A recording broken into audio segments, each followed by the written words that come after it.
Hello everyone, this is PKL Entertainment and we are back again, and here now we have another video for you, and we're going to talk about Superman and on the celebration of his 84th year in publication ever since April the 18th, 1938. I thought it would be appropriate just to acknowledge the greatness of the character, and for me and for a lot of people, why he still remains the greatest superhero ever.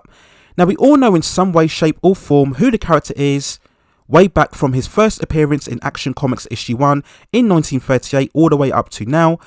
Superman has very much transcended generations in terms of perception, relevance and overall knowledge. Still to this day you'd find it pretty difficult to find anybody who's not familiar in some way with the character. Whether they're a fan of the character in terms of the comic book history or just overall in terms of the concept and the idea of his symbolism and what he represents, Superman just evokes heroism and inspiration like no other character. Now he may not be popular in the current media climate as say Batman or Spider-Man, but in terms of cultural relevance and importance, he still stands above those two plus all other comic book characters. But for me there's one essential reason that separates Superman from everybody else, and that's just his overall motivation to be a hero and always do good in the world. His decision to become a superhero and help people is completely his own and not predetermined by any one event or individual experience. Yes, his overall character is largely influenced by the upbringing of his parents Jonathan and Martha Kent, but he consciously makes the decision himself to help people, and that decision isn't driven by greed or ego or self-validation or seeking celebrity status.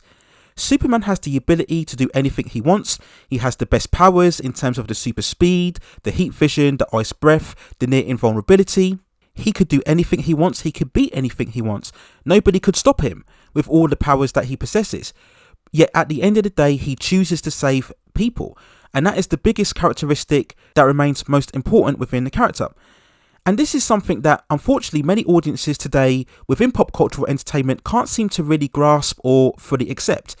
They simply dismiss the whole notion that somebody could be completely selfless without being motivated by some sort of tragic event or experience or loss in order to become a hero. Unfortunately, we live in a current era now where the deconstructive or the anti-hero is far more favoured, as people find that idea far more relatable, because the anti-hero makes mistakes or is flawed, therefore they can connect with that personality because they feel very flawed or vulnerable themselves, so therefore they find the character more interesting.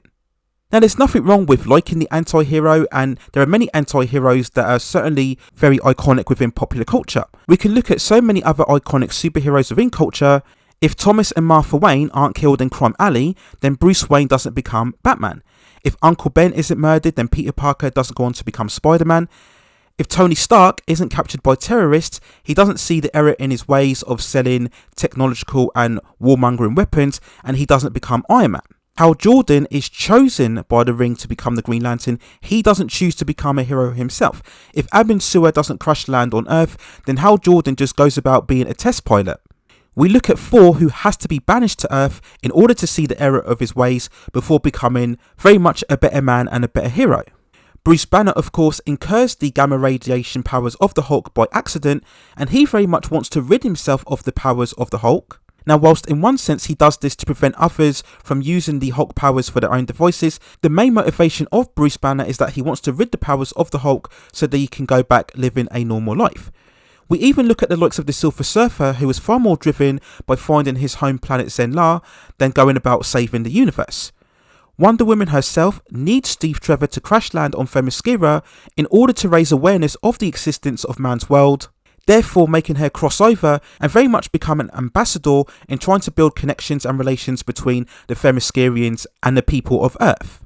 And even Captain America, somebody who would merit the closest comparison to Superman in terms of that inspirational Boy Scout in many ways, he had to grow up in a World War II era to become motivated in order to help people. We could even throw the argument that by trying to enlist in the war effort, he's really trying to fight for more America rather than the world in general.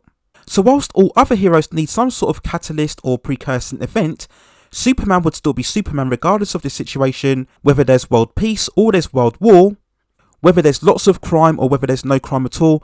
Superman still goes about helping people and wanting to save people.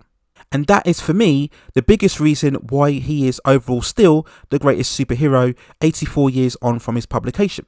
And where we stand currently now in 2022, I do think it's really a shame that there is still very much of an underappreciation of the character across all media formats, whether it be in comic books or animation or live action movies.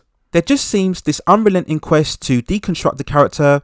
We've all gone through the dark Superman trope for many years now. An initiative to try and make Superman more cool, more edgy, more relatable, and I've never agreed with this sentiment. People claim that by darkening the character you make him more interesting. That's certainly not the case. You make Superman more interesting by giving him bigger challenges and bigger adversity for him to take on and overcome. And there are multiple existing villains already that can certainly challenge Superman in many different ways. Whether it's Bizarro or Mr. Mxyzptlk or Metallo, you just have to be creative enough as a writer and also open-minded and appreciative enough as a viewer to clearly understand what makes the character so special. And deconstructing him and making him dark and evil and murderous and a fascist leader, as what we've seen so many times, is not the way to do it. And to be honest, the dark, evil Superman trope has become very cliched and tired at this stage, so you just hope there will be an eventual turnaround where we can get back to the iconic Superman, the proactive, the inspirational side of the character across all boards, whether it's movies, computer games, television series, comic books, everything. Hopefully from a cultural point of view, we can go back to understanding that there is nothing wrong with Superman, and that's certainly underlined by the fact that he's lasted so long, 84 years now and counting in terms of publication and cultural relevance. I don't think the character can be questioned at all in terms of his legacy, his lastability and his overall impact. All of these elements, I still believe Superman stands alone atop every other superhero character within media and popular culture. And it's certainly why I believe the character is strong enough to last another 84 years or so in publication and indeed modern culture and relevance as well. So those are my overall thoughts and feelings on why I believe Superman still ranks today as the greatest superhero character ever. Let me know what you think in the comments below, whether you agree or disagree. If you don't believe that Superman is the greatest superhero character, then let me know who you feel fills that role. And we can have further discussion and debate afterwards. And if I have time later on within the channel, I may provide a breakdown of whom I believe are the top 10 most iconic comic book characters within all of popular culture. So also let me know if you would like to see me provide a breakdown covering that topic as well. Please also hit and like the subscription and notification buttons so I can provide you with more high quality content like this in the future. But that's it for now. Take care of yourselves, stay safe distances, and I will see you very, very soon.